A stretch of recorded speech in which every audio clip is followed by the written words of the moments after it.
오늘 우리에게 주신 하나님의 말씀은 누가복음 19장 1절로 11절 말씀입니다. 신약성경 128쪽에 있습니다. 누가복음 19장 1절로 10절 말씀 우리 교독으로 봉독합니다. 예수께서 여리고로 들어가 지나가시더라.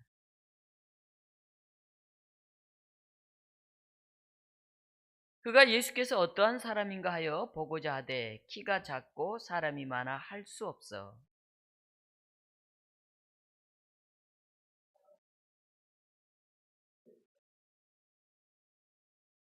예수께서 그것에 이르사 쳐다보시고 이르시되 삭개오야 속히 내려오라. 내가 오늘 내 집에 유하여야 하겠다 하시니 무사람이 보고 수군거려 이르되 저가 죄인의 집에 유하러 들어갔도다 하더라.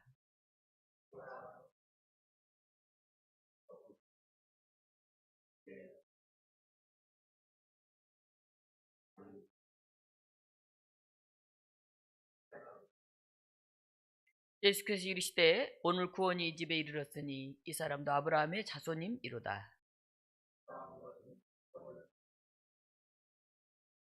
아멘. 오늘 이 본문을 가지고 구원이 이른 집이라는 제목으로 우리 김한수 목사님께서 말씀 증언하시겠습니다. 원래 10월 넷째 주가 종교개혁주일입니다. 그 종교개혁주일에는 우리 부목사님 그동안 설교해 왔는데 지난 주일에 우리가 야외배를 가는 바람에 오늘 11월 첫째 주에 말씀을 전해달라고 부탁을 드렸습니다. 말씀에 큰 은혜가 있기를 바랍니다.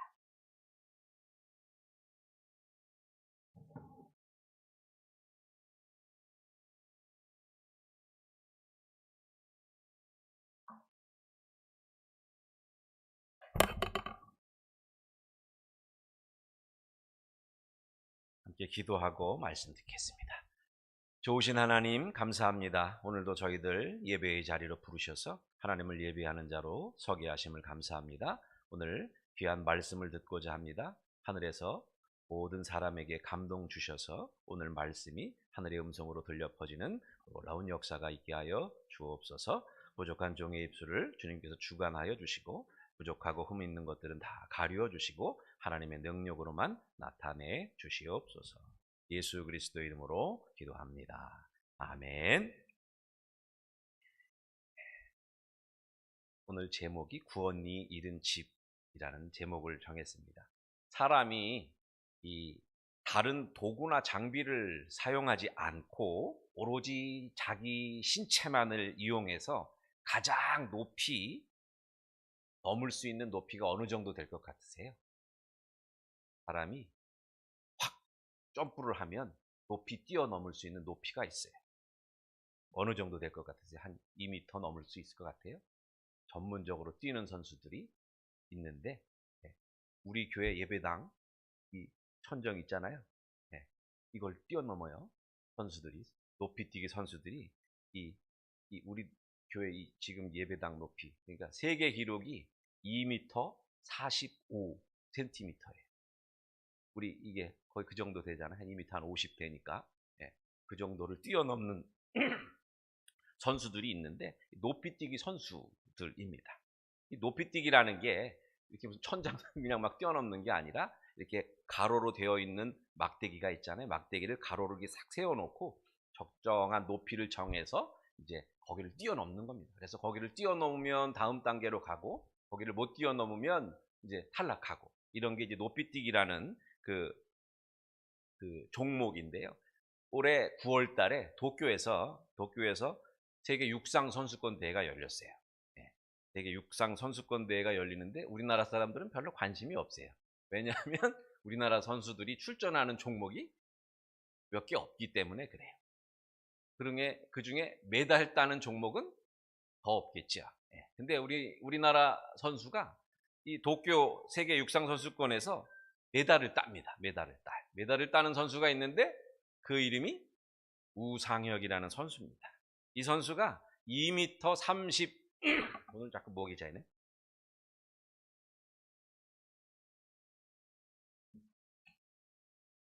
2m 34를 뛰어넘어서 은메달을 땄는데 2년 전에 있었던 대회에서 똑같이 은메달을 땄거든요. 아쉽게 같이 막 경쟁하던 선수가 해미시 커라는 선수, 이 선수가 파리 올림픽 때 작년에 금메달 딴 선수인데 이 선수도 이 2m 34를 같이 넘었어요. 같이 넘었는데 유상혁 선수보다 덜 실패하고 넘었어. 그래가지고 2m 34를 넘었는데 덜 실패하고 넘었으니까 1등이 되게 생겼어요. 그래서 우상혁 선수가 2m 36을 이제 넘어가려고 했는데 자꾸 실패하는데 이 선수는 또 2m 36을 또 넘었어. 그리고 우상혁 선수는 이 선수를 이겨야만 금메달을 따니까 2m 38로 갔는데 못 넘었어요. 그래가지고 이 선수가 1등하고 2cm 차이로 우상혁 선수가 이제 2등을 해서 금메달을 땄는데 이렇게 높은 높이를 사람들이 어떤 장비를 이용하지도 않고 확 뛰어가지고선 이렇게 아주 부드럽게 뛰어넘는다는 일이 참 놀라운 일이잖아요. 근데 이 높이뛰기 선수들은 그거를 엄청난 훈련을 통해서 이제 해냅니다. 우리는 그 선수들이 뛰어넘는 반도 못 하는데 세계 기록이 2m 45거든요. 2m 45. 1993년도에 세운 거니까 한 30년쯤 됐어요. 근데 그 기록을 아직도 그 쿠바 선수였는데 소토마요르라는 선수였는데 그 기록 아직도 선수들이 깨지 못하고 있어요. 이렇게 아주 높이 올라 있는 장애물을 뛰어넘는 그런 선수들이지만 아직도 세계 기록은 30년째 깨지지 않고 그대로 유지되고 있다는 것들도 우리가 생각해 볼 일입니다. 이 높이뛰기라는 종목이요. 이 높이 뛰어오르는 경기인데 무작정 높이 뛰어오르는 게 아니라 사실은 그 장애물, 가로로 놓여져 있는 막대기를 넘어가는 경기죠. 그래서 그걸 잘 넘으면 사람들이 칭찬을 합니다. 제일 잘 넘으면 칭찬을 넘어서 이제 그 선수를 막 찬양하고 높여주면서 칭송하는 것들을 보게 됩니다. 그래서 장애물 하나 넘는 걸 가지고 우리는 그 선수한테 막 위대한 선수니 뭐 훌륭한 선수 이런 뭐랄까 찬사를 보내게 되는데 이 장애물 넘는 일들을 두고서 사람들이 이렇게 왜 관심을 갖고 또 좋아하고 또 높이 사는 것일까 하는 것들을 우리가 생각해 보게 됩니다. 오늘 설교는 이 장애물에 대한 이야기를 통해서 삭개오라는 사람의 이야기를 한번 읽어내 보려고 합니다. 그래서 오늘 이야기들을 읽으면서 우리 교회에도 그리고 저와 여러분에게도 은혜의 말씀으로 들려지기를 바랍니다. 사람이요 살면서 여러 가지 장애물을 만나게 됩니다. 이게 걸림돌 같이 어떤 물건만이 아니고 사람이 어떤 일을 해나가는데 불편함을 주는 어떤 환경일 수도 있고 어떤 일들을 어렵게 만들어주는 조건일 수도 있고 불가능하게 하는 어떤 방해하는 어떤 것일 수도 있고 또 좌절하게 만드는 어떤 일일 수도 있고 사람들과의 관계 속에서 여러 가지 생기는 것들도 사실은 장애라고 할 수 있겠습니다. 그래서 인간관계 속에서도 우리가 차별 혹은 따돌림 이런 인간관계의 장애물이 있기도 하고 또 때로는 우리가 나이가 많다고 안 된다고 하는 그런 연령적인 조건도 어떨 때는 장애가 되기도 하고 또 때로는 남자라서 안 되고 때로는 여자라서 안 되고 그래서 이 성별도 조건에 따라서 환경에 따라서는 장애가 되기도 합니다. 또 때로는 돈이 없어서 돈이 부족해서 어떤 질병에 걸렸는데 좋은 치료를 받지도 못하게 되는 그런 일들도 이제 우리가 겪게 되면서 여러 가지 모양이나 방식으로 우리 삶에 이 장애물이 생겨나게 됩니다. 근데 사람들은 그런 장애물이 생기는데 그걸 그냥 놔두지 아니하고 뛰어넘든지 피해 가든지 치워버리든지 여러 가지 어떤 방식을 이용해서 인생이라고 하는 자기에게 주어진 삶의 과제들을 헤쳐 나간다는 것을 알 수가 있습니다. 여러분들은 장애물 앞에서 어떤 마음가짐을 가지고 계시는지 모르겠어요. 치워버리든지 뛰어넘든지 아니면 피해가든지 여러 가지 방식 중에 하나를 우리가 취할 수 있으리라 생각합니다. 워치만 리라고 중국의 부흥사이기도 하고 기독교 저술가라는 사람이 있는데 이 사람이 20대 때 죽는 병에 걸렸대요. 그래가지고 마음을 비우고 하나님 앞에 기도를 했는데, 며칠 동안 기도를 했는데, 기도 중에 그런 환상이 보이더래요. 잘 알려진 내용인데, 양자강을 배 타고 쫙 지나가고 있는데 바위가, 엄청나게 큰 바위가 나타나요. 그래가지고 하나님 어떻게 해야 됩니까? 하나님께 기도했는데 그 바위를 보면서 하나님께 기도했더니 하나님이 그렇게 물어보시더래. 내가 그 바위를 치워주랴? 아니면 물이 넘치게 해서 그 바위를 물로 덮어서 너 배가 그 물 위로 지나가게 해주랴? 이렇게 하나님이 물으시더래. 워치만 네가 뭐라고 대답했을까요? 이왕이면 물이 넘쳐서 그 바위를 넘어가게 해주십시오. 이렇게 기도를 했다고 합니다. 그래서 워치만니가 죽지 않고 살아가지고 이 엄청난 글을 써서 뭐좀 이단 시비도 있긴 한데 뭐 자아의 파쇄와 영적 해방 뭐 이런 책도 쓰고 한 그런 사람인데, 이런 일들을 우리가 생각해 보게 됩니다. 여러 가지 방식과 상황 속에서 우리가 장애물을 만나게 되는데, 사람은 그런 장애물을 넘어가기도 하고 때론 비켜가기도 하고 때론 스스로 치워버리기도 하면서 살아가게 됩니다. 여러분들도 이런 일들, 이제 장애물이 눈앞에 보이거든. 예. 요 세 가지 중에 하나 선택하시면 되는데, 특별히 워치만니처럼 하나님 은혜가 넘쳐나서 이것들 우리가 잘 넘어가게 해주십시오 라고 기도하시고 그 속에서 응답받으시는 그런 역사가 일어나기를 바랍니다.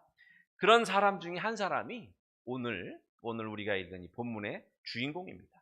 여러 가지 장애물을 안고서 살아야 했던 사람. 사실은 우리랑 뭐 크게 다르지 않은 사람이라고 할 수 있습니다. 이 삭개오라고 하는 사람이죠. 삭개오 이 말씀 준비하면서 주일학교 다닐 때 부르던 노래가 떠올랐어요. 기억하실지 모르겠는데 제가 몇 개 불러볼게요.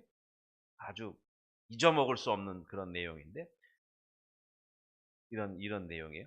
보고 싶어 예수님 얼굴. 그렇지만 키가 작아 보이지 않아. 삭개오는 엉금엉금 올라갔어요.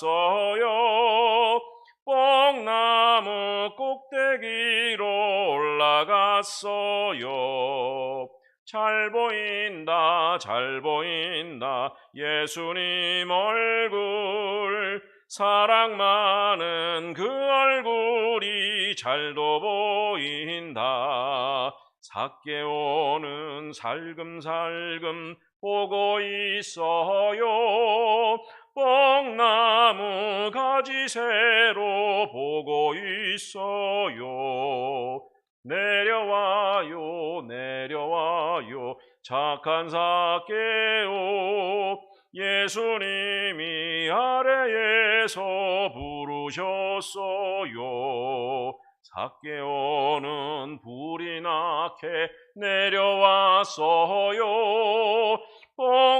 예수님을 제 집으로 모시었어요. 이런 찬송입니다. 기억나시는지 모르겠어요. 근데 저한테는 너무 강력한 그런 소절이고 내용이었어요. 삭개오라고 하는 이름을 가진 사람. 그때 우리 전도사님이 지금 벌써 은퇴하신 전도사님인데 한 목사님이셨는데 그 목사님도 이렇게 키가 작으셔가지고 우리들에게 그런 이미지를 주셔가지고 그 노래 부르면 그 목사님도 생각나고 이 노래도 생각나는 그런 이 일이 있습니다. 사실 이 노래로 삭개오에 대한 대부분을 우리가 알 수 있습니다. 우리가 다 알고 있는 내용이지만 제가 부른 이 노래로 사실은 삭개오에 대해서 대부분의 일들을 알 수 있습니다. 여리고에 사는 사람이고 그 사람이 유대인이었는데 세리장이었고 세리들의 우두머리였으니까 당연히 사람들에게는 미움과 또 괄시의 대상이었을 것이고, 거기다가 노래 부르듯이 키가 작아서 예수님 얼굴이라도 한번 보고 싶었는데 볼 수 없었지만 체면 차리지 않고 용기를 내서 뽕나무에 올라오고, 저희 어릴 땐 뽕나무라 그랬는데 개역 성경에는 뽕나무라 그랬는데 우리 성경에는 돌 무화과 나무 이렇게 얘기하거든요. 근데 표준 세번역 성경으로 가면 다시 뽕나무라고 그래요. 하여튼 뭐 그건 중요하지 않고 나무, 높이 자란 나무 위로 이 삭개오라는 사람이 올라가서 예수님을 보려고 하다가 얼떨결에 예수님이 친히 찾아오셔서 그를 부르시자 예수님을 영접하고 구원의 길로 초대받았던 사람, 이렇게 요약할 수 있을 것 같습니다. 삭개오도 인생에서 장애물을 가지고 있었어요. 그가 세리장이었다는 말, 2절에 나오는데 그가 세리장이었다. 두 번째는 그가 부자였다. 세 번째는 그의 키가 작았다. 이게 삭개오가 가졌던 장애물입니다. 세리장이라는 말은요, 유대인이면서 유대인 대접을 하나도 제대로 받을 수 없는 그런 사람이라는 얘기입니다. 왜냐하면 로마한테, 유대인들한테 세금을 걷어다 로마한테 갖다 바치는 사람이고, 그 안에서 수수료 떼어가지고 유대인들, 자기 동족들의 피를 빨아먹는 그 별 같은 존재였으니까 사회적 관계 속에서 이 사람은 소외당하는 사람이었어요. 그 다음에 부자라. 부자. 부자라는 게, 이 돈이라는 게 그렇잖아요. 깨끗하게 벌어서 멋지게 쓰면 좋은데 자기 이웃들의 그 피를 빨아먹듯이 세금을 걷어가지고 그 속에서 이 로마한테 갖다 바치고 남는 건 자기가 갖고 하는 이런 일들을 통해서 이제 부자가 됐으니까 사람들이 얼마나 미워하고 못마땅해 하고 상대하지 않으려고 했을까, 이런 걸 우리가 생각할 수 있죠. 7절에 보면 이런 말씀이 있어요. 7절에 보면 무사람이 보고 수군거려 이르되 저가 죄인의 집에 유하러 들어갔도다 하더라, 이렇게 돼 있거든요. 죄인이에요, 죄인. 부자라고 하는 것 때문에 죄인이 아니고 세리여서 부자가 됐다고 하는 이유 때문에 그 사람이 죄인이 됩니다. 이 부유함의 그 뿌리가 이 죄인이라고 하는 그런 그 낙인을 그 사람에게 씌워버렸죠. 그리고 예수님 보고 싶었는데 키가 작아서 사람들이 많은데 다 자기보다 이게 키가 크니까 어떻게 할 수가 없었던 현실도 삭개오에게는 장애물입니다. 그래서 나무 위로 올라가게 만들었던 이 신체적인 조건. 키가 작다는 게 다른 사람들은 뭐 느끼지 못했을지라도 삭개오에게 오늘은 내 키가 이렇게 작은 게 나에게 이렇게 불편하게 하는 것이 될 줄은 몰랐을 겁니다. 예수님을 보고 싶은데 볼 수 없게 되는 형편으로 나를 주저앉히는 그런 어떤 장애 같은 것으로 느꼈을지도 모릅니다. 근데 만약에 삭개오가 여기서 이 자기에게 주어진 이 장애물, 이 세 가지를 너무 강하게 느껴서 예수님을 볼 생각을 하지 않고 그냥 주저앉아 버렸다면, 포기해 버렸다면 어떻게 됐을까 생각해 볼 필요가 있습니다. 그랬다면 우리는 삭개오라는 사람의 이름을 알지 못했을 겁니다. 그런데 삭개오는 이 자기에게 주어진 장애물 때문에 포기한 게 아니라 오히려 더 적극적으로 자기의 소원을 이루기 위해서 행동합니다. 4절 말씀에 이렇게 기록되어 있어요. 앞으로 달려가서 보기 위하여 돌 무화과 나무에 올라가니 이는 예수께서 그리로 지나가시게 됨이러라, 이렇게 기록되어 있거든요. 앞으로 달려가서 보기 위하여 돌 무화과 나무에 올라갔다. 그리고 예수님이 그 무화과 나무 앞으로 지나가신다는 것을 알고 있었다는 얘기입니다. 예수님이 이 무화과 나무 주변으로 지나가실 것이라는 걸 어떻게 알았을까요? 사람들이 말해주지 않았을, 상대를 안 해주니까 말해주지 않았을 텐데. 통하면 통한다고 그러잖아요. 사람들이 자기들끼리 수군거리는 그 말을 귀 담아서 듣고 있었을 거라고 생각해 볼 수 있습니다. 그리고는 사람들이 예수님이 이렇게 해서 무화과 나무, 돌 무화과 나무 앞 길로 지나가실 것 같아 보인다 쯤으로 아마 들었을 거예요. 그러니까 길이, 이동 경로가, 예수님 지나가시는 경로가 그렇다는 것을 사람들의 그 자기들끼리 수군거리는 거, 물어봐도 안 가르쳐주고 상대 안 해줬을 테니까 그걸 듣고 얼른 알아낸 거예요. 알아내서 자기보다 키 큰 사람들만 있으니까 더 높이 있는 나무 위로 올라간 겁니다. 예수님을 볼 수 있는 가능성이 가장 높은 곳. 그게 이 무화과나무 위였다고 알 수가 있습니다. 삭개오가 그 뽕나무, 무화과나무 위에 올라가서 예수님을 봤을까요? 못 봤을까요? 기록에 없습니다. 오늘 우리가 읽은 말에 보면 삭개오가 뽕나무 위로 올라갔다는 얘기만 있지 예수님을 보고 뭐 기뻤다, 만족했다, 뭐 소원을 이뤘다고 막 소리를 질러 이런 얘기가 없어요. 누가는 그런 것에 관심이 없었다는 얘기. 이 삭개오 이야기는 누가복음에만 나오거든요. 근데 누가는 삭개오의 이야기를 하면서 삭개오가 예수님을 뽕나무 위에 올라가서 봤는지 못 봤는지 관심이 없어요. 누구한테 관심이 있어요? 예수님이 그를 찾아오신다는데 더 큰 관심이 있었습니다. 오히려 예수님이 오셔가지고 그를 쳐다보시고 삭개오야 내려오너라 이렇게 말씀하시죠. 그리고 내가 오늘 너희 집에 유하여야 하겠다, 머물러야 하겠다, 묵어갔으면 좋겠다 이렇게 말씀하십니다. 예수님과 삭개오의 운명적인 만남이 이렇게 이루어지는 장면을 우리가 보게 됩니다. 삭개오가 예수님을 보고자 아주 열망을 갖고서 오늘 이 말씀 속에 앞으로 달려가서 이런 적극적인 행동을 했는데 그 나무 위에서 삭개오가 예수님을 봤는지 못 봤는지는 누가복음에서 누가는 관심이 없고 예수님이 그 삭개오를 찾으려고 만나려고 찾아오셨다고 하는 것이 더 중요한 사실입니다. 5절 말씀에 이렇게 말씀하시죠.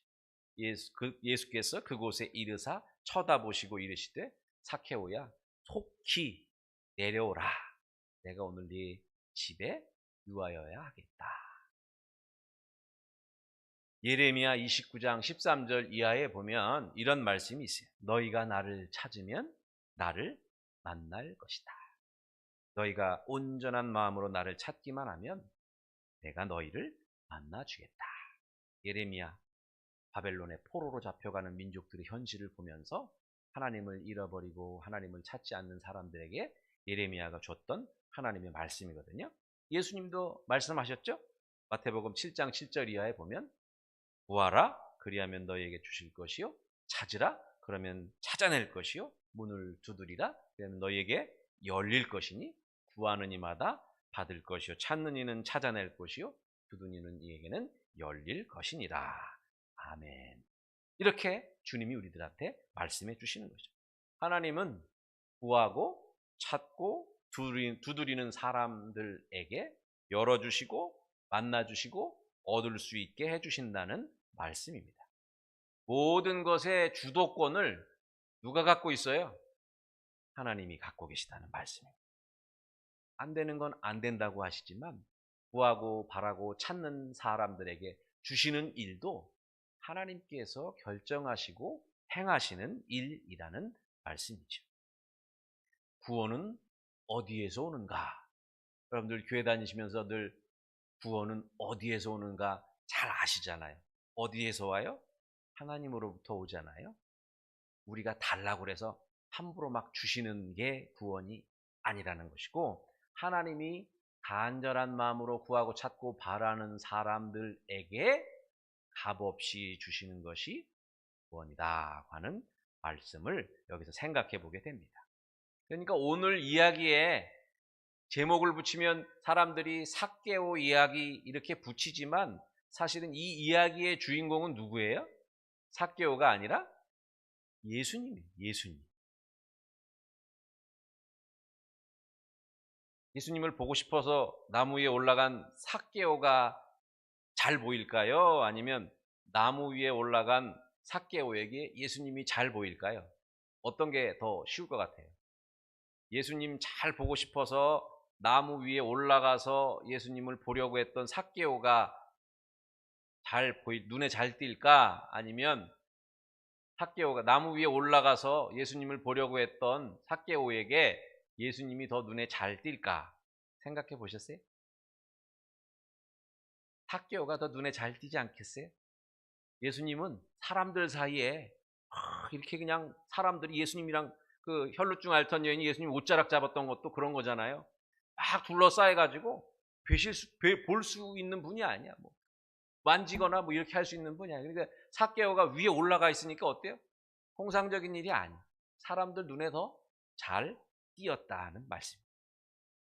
그래서 예수님이 오셔서 그 마음을 아시고선 삭개오야 내려오너라. 내가 오늘 네 집에 유하여야 하겠다. 라고 말씀하시면서 삭개오가 예수님을 보고 싶어 하던 그 마음이 어떤 마음이에요? 구원받고 싶고 자기에게 있었던 장애물들을 다 제거해버리고 싶고 새 삶으로 인도함 받고 싶은 그 마음을 예수님이 알아서 찾아오시고 그에게 그 길로 안내해 주신다는 말씀입니다. 네 집에 묵어야 하겠다, 유하여야 하겠다 이 말씀은 야 그냥 하룻밤만 재워줘 이런 말씀이 아니에요. 삭개오라고 하는 사람과 그 사람이 살고 있는 그 생활 환경 속에 예수님이 친히 함께 가셔서 그들의 삶에 새로움을 주시려고 의도하고 계시다고 하는 말씀입니다. 사람들이 죄인이라고 부르는 이 사람, 삭개오. 이 사람의 집에 이제 구원이 이르는 죄가 용서받고 이 사람도 아브라함의 자손이라고 하는 사실을 다시 확인시켜 주시기 위해서 예수님이 내가 오늘 네 집에 유하여야 하겠다 이렇게 말씀하신 겁니다.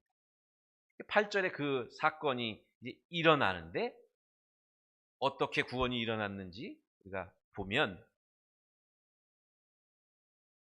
8절에 예수님 만난 그 삭개오가 자기 모든 것을 내놓겠다고 하잖아요.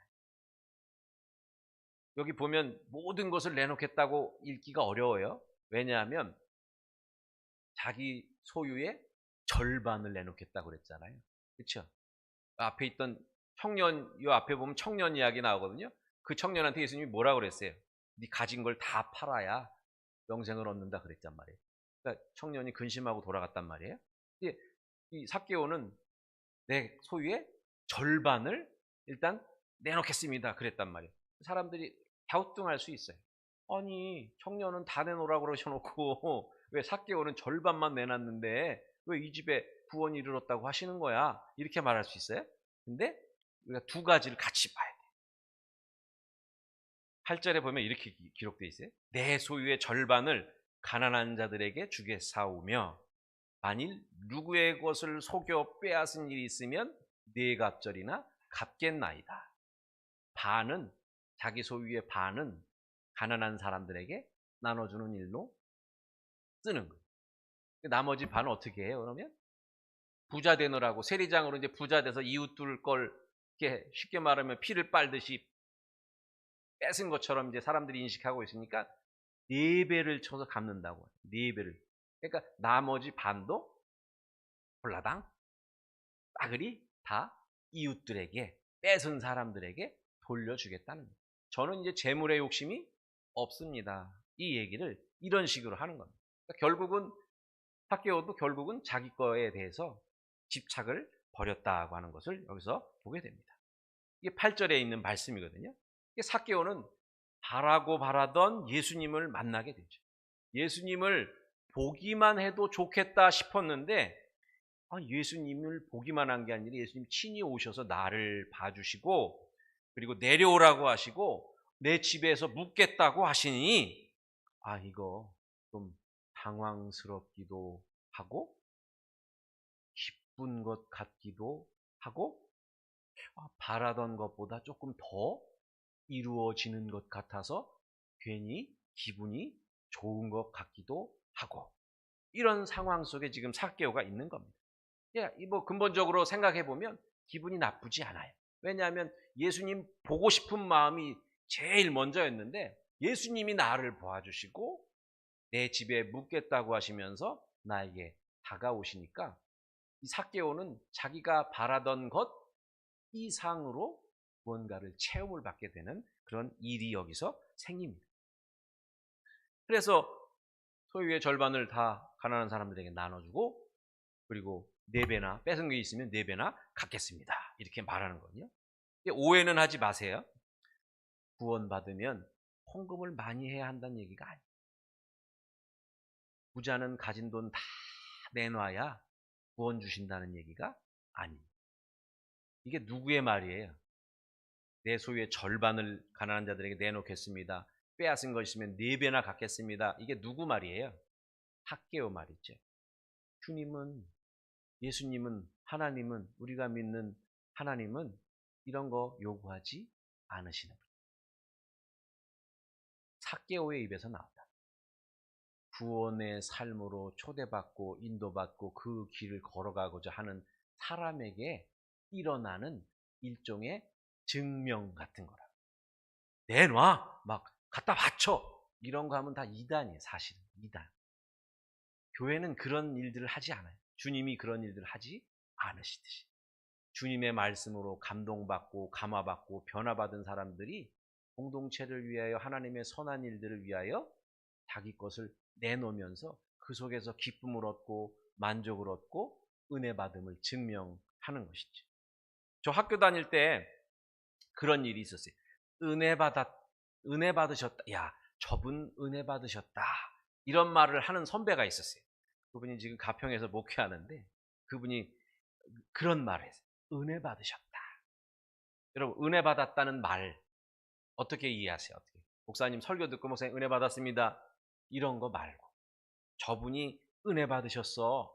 이렇게 말하면 그게 어떤 말 같으세요? 응? 변화됐다. 새로워졌다. 넓어졌다. 후한 사람이 됐다. 이렇게 생각할 수 있잖아요. 제가 고등학교 때 요맘때 이제 문학의 밤 준비하거든요. 요맘때 찬바람 불기 시작하면 성탄절 무렵에 이제 발표하려고 학생 때는 문학의 밤 준비한단 말이에요. 그러면 학교 끝나고 3시쯤 끝나면 학교가 끝나고 교회 와가지고 이것저것 이제 뭐 연습하고 자기 역할 맡은 거 해보고 이러다가 이제 5시, 6시쯤 되면 이제 집에 가야 되는데 어떤 날은 누가 이제 뭐 선생님이나 뭐 누가 이제 저녁 먹고 가라고 이제 이렇게 해주시면 우리 그 동네에 이제 분식집이 있었어요. 분식집. 교우분이 하시는 분식집이 있었는데 거기 쫄면이 맛있었어요. 쫄면이 맛있어가지고 학생들이 거기 아주 잘 가고 그랬는데 거기 그 주인이 권사님 그 어머니 할머니가 계셨거든요. 할머니가. 근데 우리들이 한 10명 이렇게 가서 뭘 하면 그 우리가 주문한 것보다 더 가지고 나오세요. 막 이렇게 학생들이 뭐 기껏 주문해봐야 쫄면 한 그릇 뭐 아니면 김밥 한 줄 이런 거 아니에요? 그렇게 하면 거기다 더 갖다 주세요. 그러면 우리 그 형 옆에 있던 형이 그 목사님 지금 목사님인데 그 형이 그래요. 아유 은혜 받으셨어. 그런 말을 해요. 무슨 말이에요? 은혜 받으셨어. 권사님 은혜 받으셨어. 막 퍼주고 나눠주고 하시는데 막 웃으면서 해. 막 눈이 할머니 눈빛이 막 그냥 이렇게 반짝반짝하면서 학생들 막 나눠주는데 아마 그렇게 하면 손해볼 텐데 손해보고 이득보고 이런 게 아니라니. 이 학생들 교회에서 열심히 뭐 하다가 왔다니까 그냥 나눠주고 채워주고 싶고 뭔가 부족한 거 있으면 더 해주고 싶고 그 분의 그 눈빛과 이 얼굴 표정과 행동과 몸짓이 어떤 사람의 모습이에요? 은혜 받은 사람의 모습이라는 거예요. 은혜 받으셨어요. 아, 저 권사님 은혜 받으셨어. 그때 저는 지금 그 30년도 더 된 얘기인데 그게 지금도 저한테 있어서 굉장히 아주 그 중요한 그 사건이기도 하고 메시지이기도 하거든요. 은혜 받으셨어. 막 퍼주고 나눠주고 그 삶이 새로워지고 변화되어 가지고 사람들이 자기 거 움켜쥐려고 하고 자기 보호하려고 하고 뭐 그냥 우뚝 서려고 하고 이런 게 아니고 나눠주려고 하고 뭔가 필요한 사람 있으면 도와주려고 하는 그런 사람의 마음으로 바뀌었다. 절망에서 소망으로, 사망에서 생명으로 이렇게 움켜쥐면서 내려놓음으로 변화된다는 겁니다. 우리 교회도 오래된 분들이 많으셔가지고 제가 오래된 얘기를 하나 말씀을 드린 건데 억지로 하지 않고 기꺼이 자원하는 마음으로 섬기고 베풀고 나누고 한다는 말씀입니다. 우리 교회도 그런 분들이 많아요. 예. 우리 뭐 많아요. 예. 다는 아닌데 많아요. 그래서 우리 오늘 신권사님도 오늘 식당 준비하시지만 권사님들이 돌아가면서 집사님들이 식당에서 그게 누가 시켜서 뭐 막 안 하면 큰일 나서 하는 게 아니잖아요. 기쁜 마음으로 우리 공동체가 오늘도 하나님 나라의 식탁에 모여서 나누고 섬기면서 서로 먹고 마심으로 하나님 나라를 누리는 일인 줄로 믿습니다. 그리고 그 섬기시는 그 손길은 그래서 하늘의 일에 참가하는 은혜 받은 사람의 일인 줄로 믿습니다. 예. 여러분들 은혜 받으세요. 은혜 받은 사람으로 사세요. 이게 삭개오한테 일어난 그런 일입니다. 은혜 받으면 그 은혜의 증거가 머뭇거리지 않고 즉시 나타나는 거예요. 그건 누가 하라고 해서 되는 게 아니고 마음속에서 넓어지고 장애물 높이뛰기 선수가 그 장애를 확 뛰어넘어서 새로운 세계로 도달하는 것처럼 예수님을 만난 사람들에게는 이런 일들이 일어난다고 하는 겁니다. 그래서 예수님이 오늘 이 집에 구원이 이르렀으니 이 사람도 아브라함의 자손이미로다 이렇게 말합니다. 인생의 역전이 일어납니다. 세 가지 장애물, 이 사회적으로 소외됐던 이 삭개오의 현실, 또 부자라고 외면받던 삭개오의 현실, 그리고 키가 작아서 사람들과 똑같이 볼 수 없었던 그 현실을 삭개오는 뛰어넘었어요. 누구의 은혜로? 예수님의 은혜로. 하나님이 우리에게 찾아오셔서 새 길을 보여주신 것처럼 예수님이 구원의 길을 우리들에게 보여주신 겁니다. 장애물 때문에, 사실은 장애물 덕분에 삭개오는 예수님을 만나고 영접하고 새 길로 구원의 길로, 그리고 그의 집도 구원이 이른 집으로 변화된 줄로 믿습니다. 그래서 이게 은혜로 된 하나님의 선물이라는 거죠. 그 집에, 삭개오의 집에 누가 있었는지는 몰라요. 아내가 있었는지, 부모님 모시고 살았는지, 자녀들이 있었는지 몰라요. 알 수 없는 사람들이 한 사람의 변화로 인해서 놀라운 구원의 은혜 아래 함께 거하게 된다는 말씀입니다. 예수님이 이 삭개오가 가지고 있는 이 장애물을 비집고 들어오셔서 삭개오에게 친히 구원의 길을 열어주시고 이 집에 오늘 구원이 이르렀다. 아무것도 하지 않으면 아무 일도 일어나지 않는데 삭개오는 자기의 장애물에도 불구하고 그 장애물을 뛰어넘어서 예수님께로 나아갔던 사람임을 여러분들이 기억받으시기 바랍니다. 그래서 온 집안이 구원에 이른 놀라운 역사가 여러분들의 삶과 가정과 또 이웃들 사이에서 날마다 일어나는 그런 은혜가 있기를 간절히 바랍니다. 기도하겠습니다. 좋으신 하나님, 저희들이 아무리 노력해도 스스로는 구원에 이룰 수 없음을 오늘 말씀을 통해 다시 한번 생각합니다. 겸손히 주 앞에 무릎 꿇고 주님께 나오는 자에게 값없이 베풀어 주시는 하나님의 선물이심을 알고 오늘 삭개오처럼 혹시 우리가 살아가면서 가지고 있는 맞닥뜨린 장애물이 있거든 뛰어넘을 수 있는 용기를 주시고 우리 한 사람의 행동으로 인하여 많은 사람들이 함께 은혜 받는 놀라운 역사가 있게 하여 주옵소서. 감사드리며 예수 그리스도 이름으로 기도하옵나이다. 아멘.